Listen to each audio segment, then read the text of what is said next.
기도하겠습니다. 살아계신 하나님 아버지 감사합니다. 오늘도 변함없이 우리들 가운데에 나타나 주셔서 찬송 가운데에 영광 받아 주셔서 감사를 드립니다. 우리 귀한 우리 은혜 찬양대의 찬송을 통하여 우리의 삶을 또한 같이 함께 주님 앞에 올려드리오니 우리의 찬송과 예배를 기뻐 흠양하여 주옵소서. 오늘도 말씀 듣기 위하여 이 자리에 앉아 있습니다. 주님께서 이 말씀이 기억되게 하여 주시옵시고 오늘도 그리고 이 한 주간도 평생 이 말씀 붙잡고 주님과 함께 동행하는 귀한 발걸음이 되게 하여 주옵소서. 모든 것 주님께 의지하오며 예수님의 이름으로 기도드립니다. 아멘. 네, 할렐루야. 네, 할렐루야. 예, 보고 싶었습니다. 네. 예, 지난주에도 우리 또 진 목사님 또 귀한 말씀 전해주신 거 저도 멀리서 이렇게 또 영상도 봤고요. 예배 잘 드렸습니다. 그리고 또 우리 부목사님들께서 또 이렇게 새벽을 또 잘 지켜주시고 계시는데 어쩜 그리 또 말씀들이 다 좋은지 모르겠어요. 그래서 저도 은혜 받고 있는데 여러분들도 많은 은혜 받은 줄을 믿습니다. 오늘도 하나님의 말씀으로 채워지기를 소망합니다. 우리는 살아가면서 여러 가지 이 불안함을 느끼게 됩니다. 예, 고용에 대한 불안도 느끼고요. 그리고 질병 때문에 또 불안감도 느끼게 됩니다. 그리고 갑작스러운 사고나 누군가 이별 때문에 이 불안감 때문에 하루하루를 힘겹게 호흡하기도 힘들어하는 또 자들이 참으로 많죠. 그런데 이것들이 일반적인 사람들에게도 있지만 또 전문직에 있는 사람들에게도 있다라는 것이요. 우리 목회자나 심지어는 병을 고치는 의사 선생님들께도 이러한 것들이 갑자기 찾아올 때도 있다는 것입니다. 예전에 미국에서 한번 의료법이 개정이 되면서 이 전자의료 시스템이 도입되면서 수많은 의사들이 우울증과 공황장애에 빠졌대요. 참 이상하죠. 왜 빠졌느냐 이렇게 연구를 해보았는데 이 자신들의 이 의료 소명에 대한 이 소명보다도 행정적인 어려움과 절차들의 어려움 때문에 이 마음이 공허해지고 어려움을 겪게 되고 우울감을 겪게 되었다고 기록에 나와 있어요. 하버드 의대 코칭 연구소의 설립 멤버인 이 게일 가질 박사라는 분이 계시는데요. 그분이 이 의사 선생님들의 의사로 유명을 합니다. 그래서 이 책을 썼을 때에 한 500명 정도의 의사 선생님들을 상담하고 코칭을 했는데 그의 책 하버드 회복 탄력성 수업이라는 책에 보면 이런 내용이 있습니다. 타인을 돌보려면 먼저 자신부터 돌볼 줄 알아야 한다라는 것이에요. 저는 이 글귀를 보면서 참으로 와닿았던 것은 이 저자뿐만 아니라 그리고 의사뿐만 아니라 우리 목회자들도 그리고 모든 사람들이 누군가를 돌보기에 앞서서 나 자신을 돌볼 줄 아는 사람이 되어야 된다는 것이겠죠. 이 부분에 있어서 모든 분들이 아마 공감을 하실 겁니다. 내가 온전히 돌보아지지 않고 다른 사람을 돌볼 수 없듯이 내가 먼저 마음적으로 육적으로 또 때로는 육적으로 힘들 수도 있겠지만 영혼 간의 강건함 가운데에 마음을 챙기면서 영혼을 챙기면서 누군가를 돌볼 수 있는 그런 위치에 서야지 그 사람이야말로 진정한 또 건강한 사람이라고 부를 수 있겠죠. 여러분들 이 회복 탄력성에 대해서 들어보셨죠? 그래서 이 게일 가젤 박사가 가장 중요하게 얘기하는 것이 이 회복 탄력성입니다. 이 회복 탄력성을 정의해 보면 이렇게 정의할 수 있을 것 같아요. 역경이나 스트레스 상황에서도 심리적, 정서적, 행동적으로 잘 적응하고 다시 일어서는 능력이라는 것이에요. 바로 이런 어려움을 당했을 때에 우울감이나 여러 가지 힘든 상황에 있을 때 이것을 다시금 일어날 수 있도록 해주는 여러 가지 이 상황들이라는 것이에요. 심리적이고 정서적이고 행동적인 것. 근데 이 가젤 박사는 이러한 이 회복 탄력성이 모든 사람들에게 다 내재되어 있다라고 이야기를 합니다. 그러니까 여러분들에게도 다 있다라는 것이에요. 그런데 이것을 발견한 사람과 발견하지 못한 사람의 차이가 엄연하게 다르다라는 것이죠. 그래서 그는 이 책에서도 이야기하고 있는 것이에요. 이것을 반드시 발견해야 된다라는 것이에요. 근데 저는 이 회복 탄력성을 좀 더 신앙적으로 고민하면서 용어를 한번 바꾸어 봤는데요. 이렇게 표현해 볼 수 있을 것 같아요.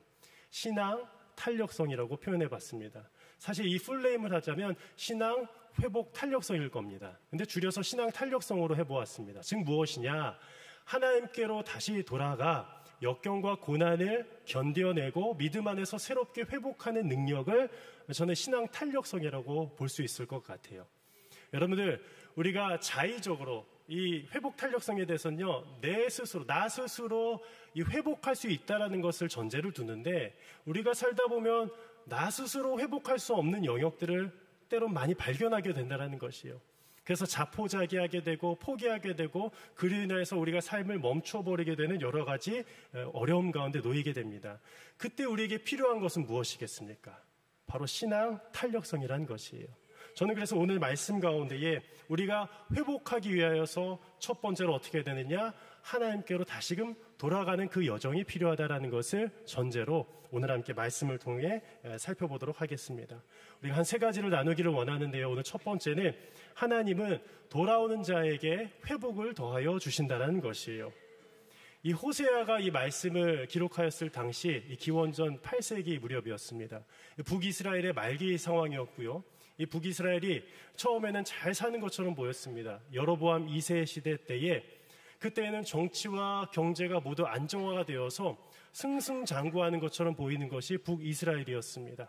그런데 그때의 이 부와 권력이 누구에게만 집중이 되었느냐? 잘 사는 자들에게만 집중이 되었던 것이에요. 그러다 보니까 이 가난한 자들과 연약한 자들, 힘든 자들이 더 어려운 삶을 살게 되었다는 것입니다. 여러분들, 제가 한번 질문을 드리겠습니다. 우리 대한민국이 어떠한 나라가 되었으면 좋겠습니까? 부익부 빈익빈 현상이 극심화되어서 가난하고 힘들고 어려운 사람들이 더 힘들어지는 그런 나라가 되었으면 좋겠어요? 아닐 거예요. 모두가 다 잘 살게 되는 나라가 되기를 저는 바라고 있어요. 그럼에도 불구하고 그러하기 위해서는 무엇이 필요한가? 우리가 신앙적으로 바로 서야 되는 것이 필요한데, 이 북이스라엘 시대 때에는 신앙이 먼저 무너져 버렸다는 것이었어요. 정치와 경제는 날로 승승장구하는 것처럼 보였지만 신앙이 바로 서 있지 못했다는 겁니다. 그 이유가 바로 바알 숭배 사상이었습니다. 여러분들, 바알의 뜻이 무엇입니까? 바알은요, 집주인이라는 뜻입니다. 그리고 남편이라는 뜻이 있습니다. 그래서 당시에 이스라엘 사람들이요, 하나님을 그들의 주인으로 섬기고 하나님을 그들의 남편으로 섬겨야 되는데, 바알을 집주인으로 그리고 남편으로 섬기기 시작한 거예요. 그것이 그들의 잘못된 신앙의 행동이었죠. 그래서 호세아서 1장 말씀 가운데에 하나님은 그로 하여금 첫 번째 명령이 음란한 여인 고멜을 맞이하여서 결혼하라 라는 것이었어요. 그것은 무엇을 의미하는 것이었습니까? 바로 하나님께서 음탕한 그 북이스라엘이 바알로부터 떠나서 참된 그 연합, 하나님과의 연합으로 나오라는 그 하나님의 첫 번째 메시지가 호세아 말씀 가운데 처음으로 시작하고 있었다는 것입니다. 그래서 이렇게 표현되어 있습니다. 참된 주인, 참된 남편에게 돌아오라는 것이었어요. 그분은 바로 여호와 하나님인 줄을 믿습니다. 그것이 바로 호세아서의 핵심 메시지라는 것이었어요. 그런데 이 바알 숭배의 사상이 개별적으로 막 일어났는데 언제 극심화가 되었냐면, 바로 이 아합 왕, 바로 그 아내 이세벨 왕후 때부터 더욱더 본격적으로 극심화가 되었습니다. 이 바알 숭배 사상이 국가적인 예배로 자리 잡게 되었다는 것이었어요. 우리가 80년 전에, 우리가 해방 이전에 이 신사참배가 있지 않았습니까? 그때 일왕에게 다 신사참배를 했습니다. 그때 일제시대 때 많은 이들은 이것은 우상숭배가 아닙니다, 그냥 국가 의례일 뿐입니다 라고 얘기했어요. 그러면서 설득을 해나갔어요. 그럼에도 불구하고 여러 목사님들 가운데 소수의 목사님들이 끝까지 그 신앙을 지켰는데, 그들은 무엇 때문에 지켰어요? 나는 하나님 외에 다른 신에게는 결코 절할 수 없습니다라는 그 신앙 때문에 지켰다라는 것이었어요. 오늘도 그 이세벨의 그런 여러 가지 국가적인 제의 가운데에 수많은 이스라엘 백성들이 다 함께 무릎 꿇고 예배 드릴 수밖에 없었어요. 그런데 그때 하나님이 누굴 보내셨습니까? 엘리야도 보내셨어요. 그리고 엘리야 이후에는 또 엘리사도 보내셨습니다. 그리고 오늘 말씀 가운데 호세아 선지자도 보내셔서 이제는 더 이상 바알 숭배 사상 가운데 쩌들어 있지 말라, 이제는 진짜 하나님이 주인이고 하나님이 남편 된 그 믿음 가운데로 나오라 말씀하셨다라는 것이에요. 여러분들, 바알 숭배 사상이 이 시대 가운데에도 만연해 있습니다. 무엇이 바알입니까? 우리가 하나님을 믿는다고 하지만 하나님 대신에 더 의지하는 것이 바알이라는 것이에요. 하나님이 없어도 되는 것이 바로 바알입니다. 그런데 때로는 하나님이 있는 것처럼 보이지만 하나님보다 더 소중하게 여기고 하나님을 의지하는 것이 모두 바알이 될 수 있다는 것이었어요. 호세아 당시 시대 때에는 비를 주고 그리고 풍성한 곡식을 주는 것, 그것이 바알로부터 임한다라고 북이스라엘 사람들의 대다수가 생각을 했습니다. 하나님이 주신다라고 생각을 안 했다라는 것이에요. 이 시대 가운데도 그러한 사상을 가진 자들이 있을 수 있다라는 것이에요. 물질에 의존하고 성공에 의존하고 경제적인 안정에 의존하고 내 힘을 의지하는 것들이 바알 숭배 사상과 다름이 없다라는 것입니다. 저는 바라기는 우리 꿈의 숲교회 온 성도님들은 그러하지 않기를 바랍니다. 그러하지 않은 줄을 믿습니다. 그런데 왜 아직 우리들은 여러 가지 중독되어 있습니까? 세상적인 것들에 왜 이렇게 연연해 있습니까? 한번 오늘 말씀을 통해서 다시 한번 우리가 헤집고 다시 한번 그 바른 길로 나아가는 시간이 되었으면 좋겠어요. 그런데 오늘 이 호세아서 2장 8절 말씀 가운데 보면 이 모든 은혜가 누구로부터 온 것임을 우리가 분명히 알려주고 있는데 우리 한번 이 말씀을 함께 읽어보도록 하겠습니다. 호세아 2장 8절의 말씀입니다. 함께 읽어볼까요? 시작. 곡식과 새 포도주와 기름은 내가 그에게 준 것이요 그들이 바알을 위하여 쓴 은과 금도 내가 그에게 더하여 준 것이거늘 그가 알지 못하도다. 말씀에 보면 곡식과 새 포도주와 기름을 누가 주신 거라고 되어 있습니까? 내가 하나님이 북이스라엘 백성들에게 주셨다라고 분명히 기록하고 있습니다. 여러분들 우리들에게 주신 모든 것이 하나님이 주신 것임을 믿으세요? 그런데 이 하반절을 보면 너무나도 놀랍습니다. 그들이 바알을 위하여 쓴 은과 금도 내가 그에게 더하여 준 것이거늘. 그들이 지금 바알 숭배를 하고 있는데 그것을 무엇을 가지고 하냐? 하나님이 베풀어 주신 은혜들을 가지고 바알을 숭배하고 있다는 것이에요. 여러분들 말이 됩니까? 결코 이해할 수 없는 사건이 발생한 거예요. 하나님께서 대진노하실 만한 사건이 발생한 겁니다. 하나님이 베풀어 주신 은혜를 가지고 우상과 맞바꾸어 버리게 된 놀라운 안타까운 사건이 나타나게 된 것이었어요. 여러분들 우리에게 있는 모든 것들로 하나님을 섬겨야 될 텐데요. 여전히 바알을 섬기는 분들은 안 계십니까? 여전히 나를 위해서, 나 자신의 욕망만을 위해서 사용하는 분들은 계시지 않습니까? 오늘 하나님께서 오늘 말씀 가운데에 분명히 짚고 넘어가시길 원하신다는 것이에요.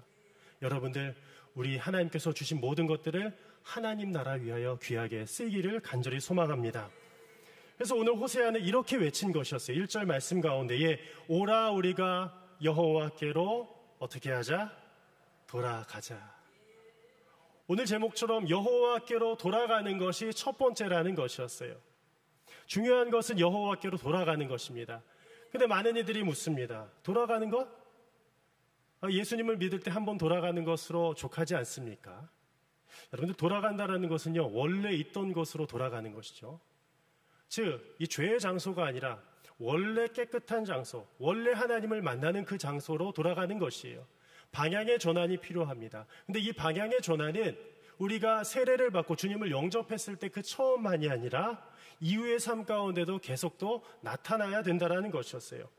한 분이 저에게 와서 어느 날 이런 질문을 했어요. 세례를 받고 나서 제 삶이 주님을 더 잘 믿고 싶은데 2달, 3달 동안은 예수님을 잘 믿어온 것 같아요. 예배도 잘 출석하고 또 말씀도 잘 들리더라고요. 그런데 한 3달 넘어가니까 말씀이 잘 안 들리기 시작하고 예배 나오는 게 조금 부담이 되고 힘들어지기 시작했다라는 것이었어요. 그때 그 질문, 그 고백을 했을 때 제가 그분을 위해서 기도해드리면서 이렇게 말씀드렸어요. 우리 형제님, 신앙적인 이 표면적인 변화는 일어났을지라도 내면적인 변화가 더 필요합니다. 여러분들 신앙은요, 표면적인 변화뿐만 아니라 사실 내면적인 변화가 진실로 나타나야 된다는 것이었어요. 우리가 표면적으로는요, 예배 잘 나오는 것처럼 보일 수 있습니다. 예배를 잘 드리고 우리가 신앙생활을 잘하는 것처럼 보이지만 하나님께서는 진정한 내면의 변화를 원하신다는 것이었어요. 그래서 그분에게 이렇게 말씀드렸어요. 더 말씀 배우는 자리로 나오세요. 제가 예전에 한 어떤 선교단체 모임에 갔습니다. 함께 사역을 하는 자리였는데요. 그때 한 분을 만났는데 제가 아직도 잊혀지지가 않아요.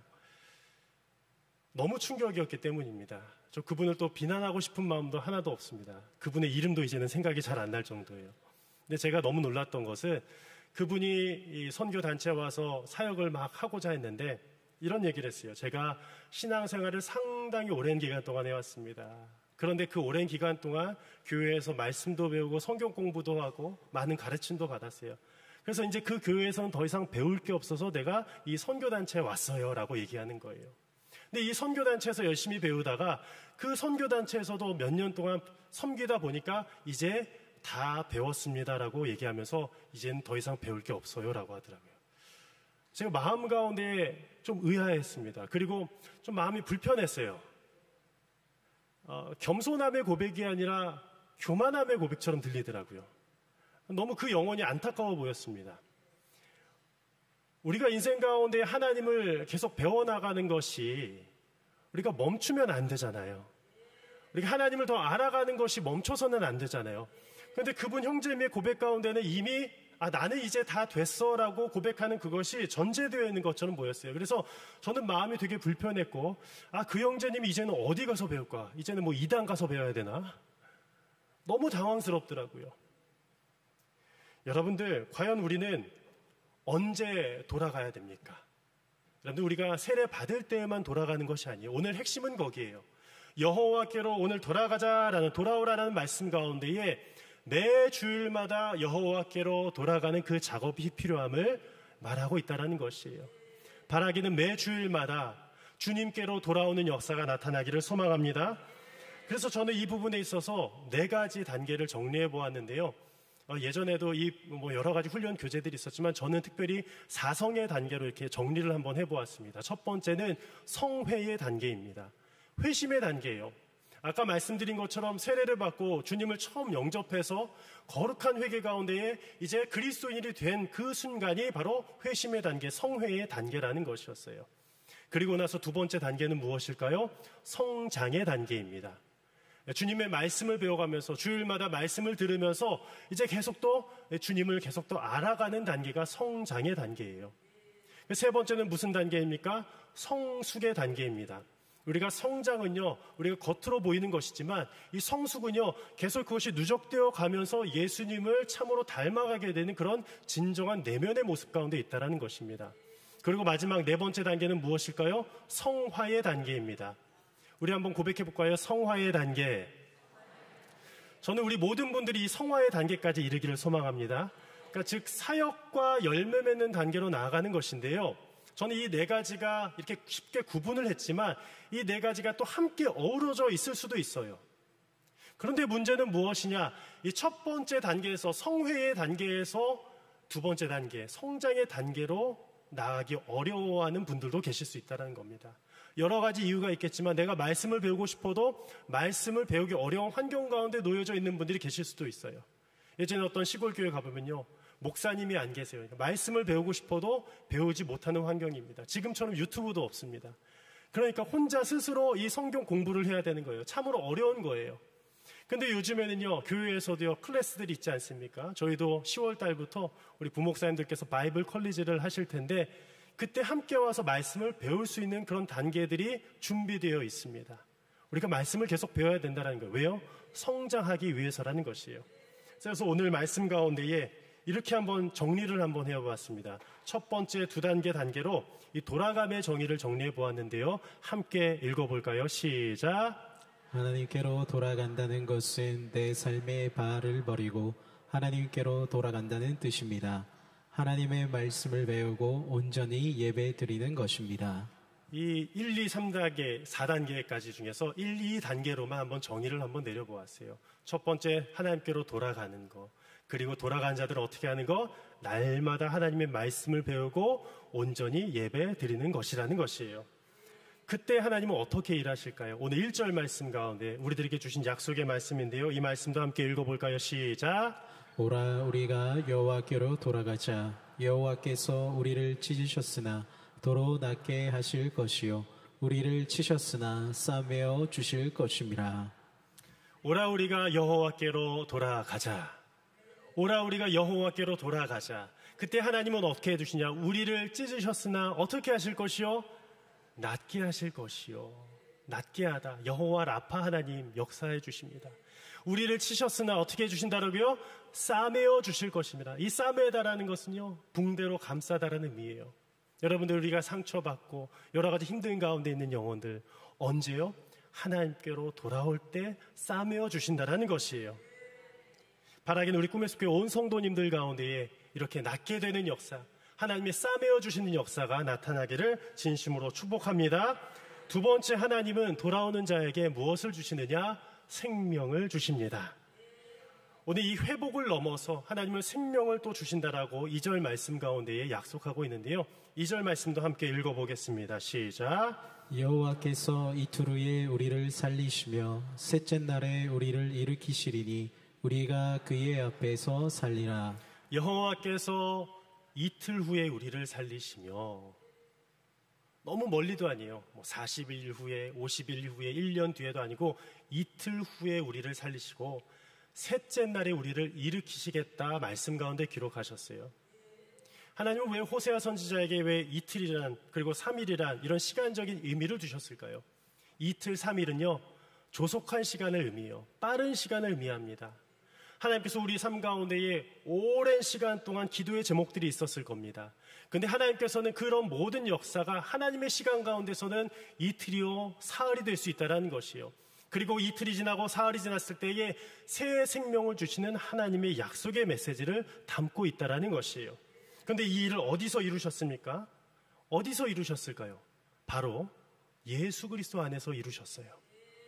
그 회복의 역사, 생명의 역사는 다른 데서 이루어지지 않고 예수님 안에서 이루어졌다는 것입니다. 그런데 가장 중요한 것, 그 예수님의 그 어느 시점이었을까요? 그 인생의 모든 시점들 가운데 특별히 그 십자가에서 우리의 새 생명이 시작되었다는 것입니다. 오늘 2부 때에도 함께 저 십자가를 바라보았는데요. 우리 지난번에도 함께 고난주간 때 바라보았지만 우리 십자가가 늘 왼편에 있습니다. 우리 성도님들이 바라보았을 때에 중앙에 있지는 않지만 제가 예전에 다녔던 모교회는 늘 가운데 십자가가 있었어요. 그런데 한번 왼편을 한번 바라보실까요? 십자가 보이시죠? 제 키보다도 훨씬 큰 십자가입니다. 근데 주님은 저거보다도 더 큰 십자가에 달리셨어요. 더 무거운 십자가였습니다. 근데 저 십자가를 우리가 바라보는 이유는 무엇입니까? 저 십자가 안에서 우리가 회복이 일어나고 생명을 얻었기 때문이에요. 여러분 이제 다시 한번 저를 한번 바라보실까요? 여러분들, 이것이 우리가 믿는 전부입니다. 우리가 다른 것 믿는 것이 아니에요. 우리 다른 2가지를 믿는 것도 아닙니다. 3가지를 믿는 것도 아닙니다. 여러 가지를 믿는 것이 아니에요. 단 한 가지를 우리는 믿고 있습니다. 그것이 누구예요? 그분이 누구예요? 예수님만을 믿고 있다는 것이에요. 우리가 지난주 말씀 가운데 들었겠지만 영생의 시작은 누구예요? 바로 참 아들이신 예수 그리스도를 믿는 것이다라고 약속해 주지 않으셨어요? 미국 일리노이주의 얼라이언스 교회에서 교육 목사로 섬긴 스카이 제서니가 쓴 이 종교에 죽고 예수와 살다라는 책이 있습니다. 근데 그의 집안 배경이 참으로 독특했어요. 그의 집안 가운데요 종교가 여러 종교가 있었습니다. 누구는 힌두교였고요, 인도교였다고 합니다. 그리고 캐톨릭도 있고 개신교도 있고 복음주의도 있고 인본주의자도 있고 무신론자도 있었어요. 그러니까 여러분들 이런 집안에 있으면 여러분들 집안이 평안하겠어요? 복잡하겠어요? 어떻겠어요? 맨날 종교 전쟁이 일어나는 거예요. 식탁에 앉아도 다툼이 일어나고 서로 안 맞는 거예요. 여러분들 남편과 아내가 신앙만 달라도 힘들잖아요. 그렇죠? 그렇지 않으세요? 신앙이 같은 것도 참으로 큰 축복입니다. 저는 바라기는 여러분들의 가정 가운데 하나의 신앙으로 결국에는 합쳐졌으면 좋겠어요. 그런데 이 스카이 제서니 집안에는요 여러 신앙이 다 혼재되어 있는 거예요. 그러니까 이 종교 전쟁 가운데에 너무나도 이것이 힘이 들어서 뛰쳐나오게 된 거예요. 더 이상은 내가 이제 신앙으로부터 도움을 받을 것이 없다. 그런데 어느 날 이 경기장의 한복판에 서 계신 한 분을 만나게 됩니다. 바로 그분이 누구예요? 예수 그리스도를 만나게 된 거예요. 그래서 그의 책에서 그는 이제 더 이상 종교 게임, 종교 전쟁을 끝내고 예수님을 따르기 시작한 9가지 그런 이유에 대해서 쭉 나열하여 이야기를 밝히고 있는데 그 가운데 제가 읽으면서 좀 와닿았던 부분이 있어요. 살아있는 복음을 입다라는 그 챕터 가운데 이런 구절이 있었습니다. 예수와 살면 반드시 일상이 개혁됩니다라는 것이에요. 여러분들, 저는 이 말씀을 보면서, 이 책을 보면서 예수님과 함께 믿는 것도 중요하지만, 예수님을 믿는 것도 중요하지만 예수와 함께 살아가는 것이 너무나 중요하구나라는 것을 깨달았어요. 여러분들 예수님과 함께 살아가시길 바랍니다. 진짜 예수님과 함께 살아가시길 바랍니다. 그러면 어떻게 되느냐? 반드시 여러분들의 삶이 개혁이 될 줄 믿습니다. 바뀌게 될 줄 믿습니다. 우리가 예수님께 나와 매주 예배를 드리지만 바뀌지 않는 모습들이 있잖아요. 그러한 모습들이 어디에 있을까요? 주님과 함께 살지 않기 때문이에요. 그러면서 이 책 가운데 헨리 나우엔의 이런 고백을 인용해서 기록하고 있는데, 이 헨리 나우엔 분이 서커스단을 구경하러 갔는데요. 그때에 한 사람이 보였다는 거예요. 고개사가 보였어요. 그 책의 챕터를 제가 한번 읽어드리도록 하겠습니다. 공중에서 그리고 삶 속에서 자유롭게 모험을 하려면 잡아주는 존재가 있음을 알아야 한다. 우리가 추락할 때 안전하게 잡힐 것이라는 사실을 알아야 한다. 위대한 주인공은 가장 보이지 않는 분이다. 잡아주시는 분을 믿으라. 한번 화면 계속 띄워주십시오. 저는 이 글귀가 또 제 마음 가운데 깊이 새겨졌습니다.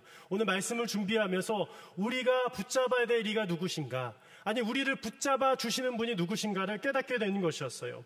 여러분들, 이 고개사를 볼 때에 우리가 화려한 그 고개사를 보잖아요. 하지만 그 화려한 고개를 하는 사람보다 누가 더 중요하다는 것이에요?